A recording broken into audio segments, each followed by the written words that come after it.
We arrive in Cairo airport and we're promptly picked up by the hotel driver. He takes us straight to our hotel in Giza, and I'll tell you, the traffic culture here is chaotic and challenging. We pass along the highway and we pass multiple blocks of apartments, and they all seem to be identical. Streets are a bit dirty, there's dust everywhere, it's hot, it's humid, it's sweaty, there's an abundance of animals on the side of the road. So we made it, guys. Here we are in Cairo after an 8.5 hour overnight flight. Luckily I got a good 5 hours sleep, but as you can see, we're in our hotel and it's called the Pyramids Lands Hotel in Cairo, and have a look at the view from our room. Now that's only the daytime view, by the way, guys. I'm really looking forward to capturing the nighttime view. But we did go into town today. We hired a private tour guide for 8 hours, and he showed us around the markets. And what was the name of that mosque, Charlie? Not mosque, but the Museum of Civilization. Yeah, that's right. And it was really interesting because it was taking you through the timeline of all the kings and showing you every mummy. Well, perhaps it's not every king's mummy, but there were a good 20 mummies down there. And, it was And really, queen mummies. Yeah, mummies, whether they're male or female. And it gave a bit of a history of the lineage, and one thing I just could not believe is how old Egypt is. Egypt is just so old, and there were so many empires in the history along the way. But anyway, I'll tell you more about that as I journey you through this holiday trip venture. So here's cheers, and I'll post more videos later.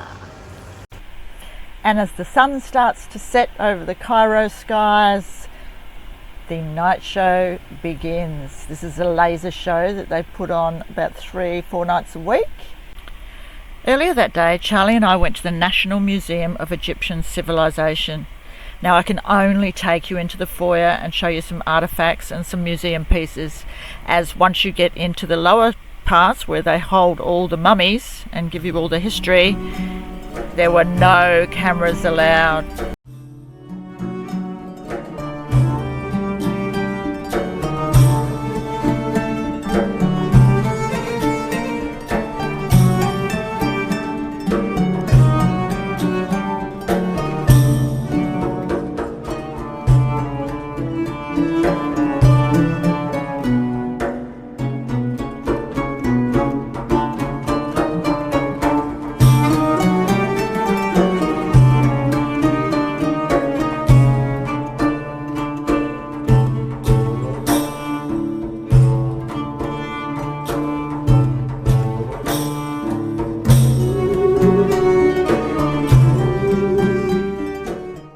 So next, Charlie and I, we headed into Old Cairo.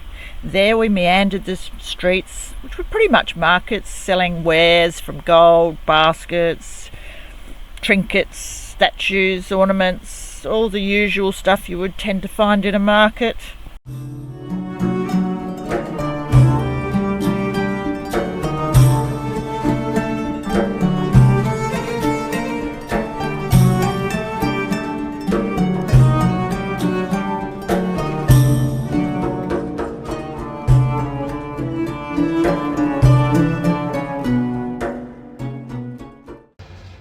Charlie, if you could just pan across and just show, and this is only just some of the view here with the horses and such, but I will post more videos, but it seems that we're in the parking bay of all the camels, the horses. We didn't mind though, it was quite entertaining every night to watch the parade go by, and it was good to see that all the horses were fed well, they were hosed down, they were brushed, they were very well looked after. And the camels too, of course. But anyway, here's cheers. Loving Cairo so far. So the next day we decided to get up close and personal with the pyramids. Now before you actually get driven by bus to see the pyramids, you go through the Pyramid Visitors Centre. And this centre gives you some idea on how they built the pyramids. It shows you some of the tools that they've been able to locate. That box there is for their organs that they take with them to the pyramids.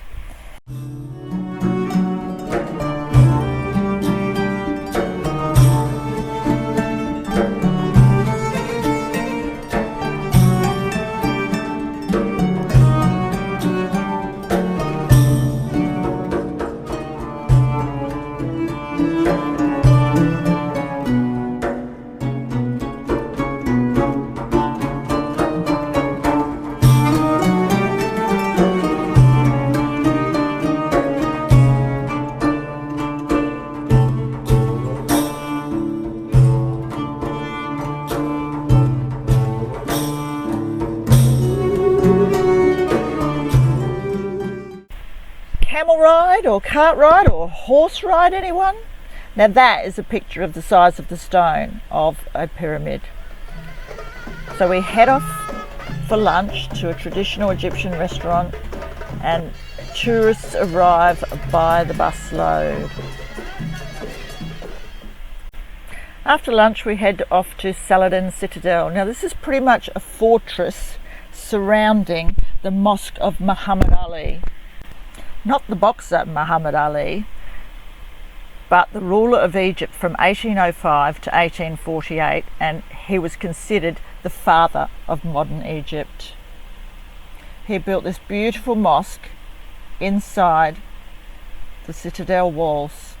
Now what you see here is the outside prayer area, and now we're going into the inner sanctum. Now the only reason why all the tourists and anybody is allowed inside the mosque is because it's forbidden to use it as a mosque if somebody is buried there, and Muhammad Ali decided to be buried inside the mosque. His body is behind those screens you see right now. Last stop for the day before we go on the Nile dinner cruise is the Egyptian Museum in Cairo. This is an absolute must see.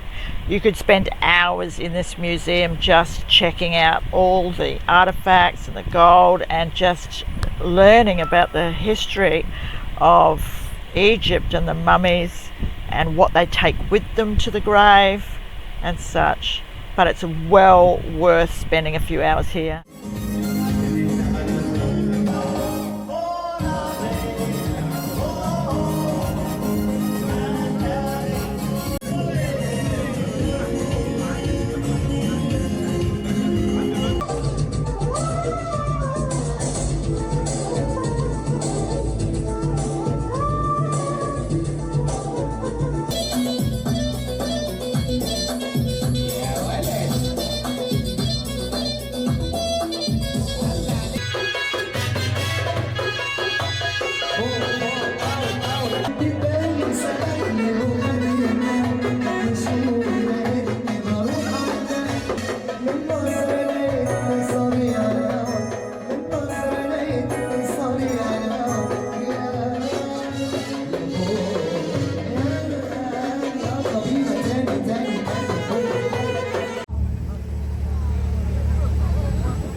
The next day we headed to the Coptic Museum.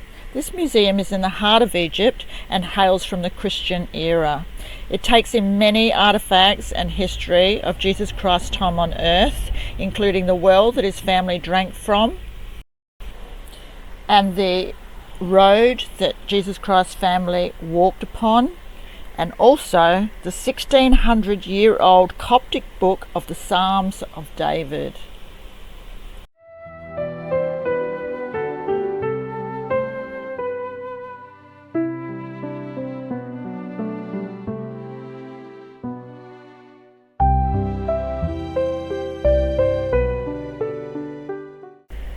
Now Memphis was the capital of ancient Egypt, pre-Christian era.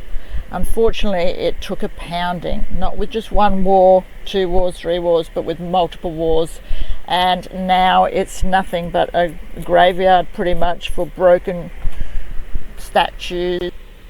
Although it does seem to have a pretty intact Sphinx there, and the locals are still trying to haggle $1 or $2 by selling their wares. And what's a trip to Egypt without going to the Egyptian carpet school? This was quite fascinating actually, because little do you realise that all of those Egyptian carpets you see in Australia are all handmade. And we saw some amazing carpets being made, and Charlie had a little turn trying it herself.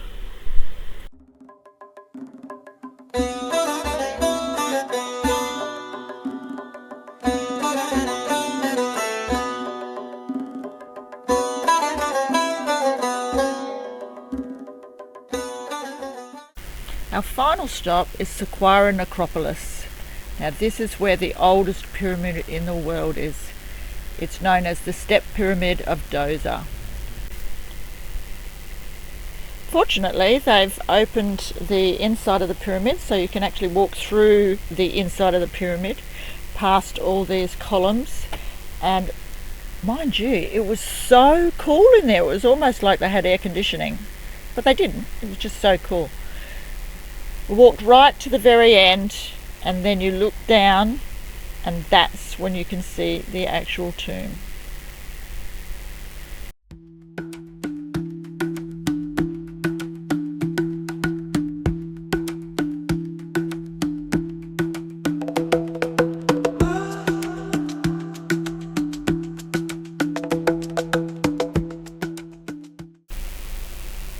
As I end the video, I will say I loved Cairo. So much history, so much culture, so much beauty. But yes, the streets were riddled with garbage, and the electricity was a little bit dicey, and the hotel could have been better. But nevertheless, Charlie and I had an amazing holiday, and we most definitely recommend it to anybody that wants to see Cairo. So I hope you enjoyed the video. Don't forget to like and subscribe.